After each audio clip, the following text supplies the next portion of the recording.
नमस्कार. भारतीय जनता पार्टीच्या माध्यमातून पुणे जिल्हा परिषदेचं संपूर्ण पॅनल इंदापूर तालुक्यात ताकदीनं उभं राहिलेलं आहे. आपण पाहाल, इंदापूर तालुक्यात ऐतिहासिक असा यावेळची घडामोड आहे.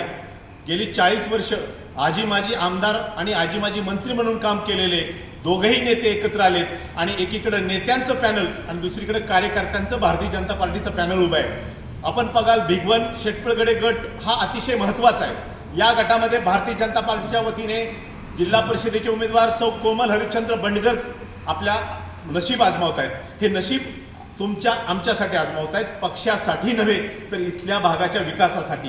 कारण 40 वर्ष विकास करणाऱ्या मंडळींनी विकासाच्या नावाखाली आपल्या मुलाबाळांचं, मुलीचं आणि मुलाचं करिअर उभं करण्यासाठी सामान्य कार्यकर्त्याचा बळी दिला. म्हणून सौ कोमल हरिश्चंद्र बंडगर यांच्या समोर आपल्याला ताकदीनं कमळाचं बटन दाबून निवडून आणायचं आहे. पण त्या एकट्या नाहीत, त्यांच्यासोबत पंचायत समितीचे दोन्ही उमेदवार आपण पाहाल. भिगवण गणामध्ये सौ प्राजक्ता सचिन वाघ आहेत. अतिशय जनतेशी कनेक्टेड असलेला, भिगवण रहिवासी असलेल्या या भागातील या प्राजक्ताताई यांचं देखील चिन्ह कमळ आहे. तर दुसरा गण जो आपण बघाल तो म्हणजे शेटपळगडे गण. यामध्ये श्री दत्तू गेनबा वनवे हे तिसरे उमेदवार जे पंचायत समितीचे आहेत. आपण पाहिले तिघही भारतीय जनता पार्टीच्या कमळ चिन्हावर उभे आहेत.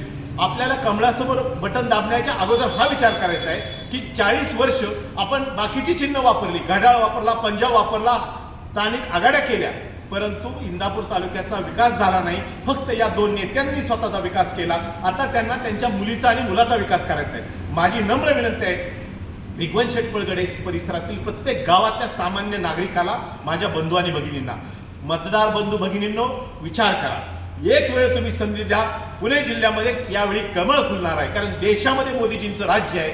राज्यामध्ये माननीय देवेंद्रजी फडणवीस साहेबांचं अत्यंत चांगलं काम चालू आहे. विकासाची गंगा आपल्या तालुक्यात आणावी लागेल, आपल्या भिगवण शेटपळगडे भागात आणावी लागेल आणि त्यासाठी कमळ हे अत्यंत महत्त्वाचं आहे. मी यावेळी आपल्याला यासाठी विनंती करायला आलो आहे की आपण हे परिवर्तन जर केलं तर इंदापूर तालुक्यात जे 40 वर्षात जी फसवाफसवीचं राजकारण यांनी उभं केलं त्याला कार्यकर्त्याचं समाजकारणाने उत्तर मिळेल. आणि तुम्ही, मला खात्री आहे, आपल्या भागातला मतदार अतिशय सुज्ञ आहे. हा सुज्ञ मतदार नक्कीच यावेळी बदल घडवेल. आणि कोमलताई असतील, सर्वच मंडळी, मागणी कोमलताई असतील, जिल्हा परिषदेला कोमलताई बंडगर, दत्तूजी वनवे, त्याचबरोबर सौ प्राजक्ताताई वाघ, ह्या तिघांनाही अत्यंत चांगल्या मताने, बहुमताने विजयी कराल. कमळाचा विजय म्हणजेच तुमच्या स्वातंत्र्याचा विजय, लोकशाही टिकवण्यासाठीचा विजय. कारण दोन नेते एकत्र येऊन कुठेतरी इथे हुकुमशाही, विरोधक संपून टाकायचे, इथे वेगळं मत मांडायचंच नाही, अशा पद्धतीचं राजकारण जे उभं केलं होतं त्याला तडा द्यायचा असेल तर लोकशाही जिवंत ठेवण्यासाठी या भारतीय जनता पार्टीच्या तिघांनाही विजय करावं. माझ्यासोबत हे प्रमुख कार्यकर्ते आहेत. वाघभाऊ आहेत, अतिशय भारतीय जनता पार्टीचा युवा नेता तेजसजी, आमचे तेजसजी, संपूर्ण तेजसजी बंडगर संपूर्ण तालुक्यात ताकदीनं काम करतात. असा युवा चेहऱ्याला एकदा संधी द्या.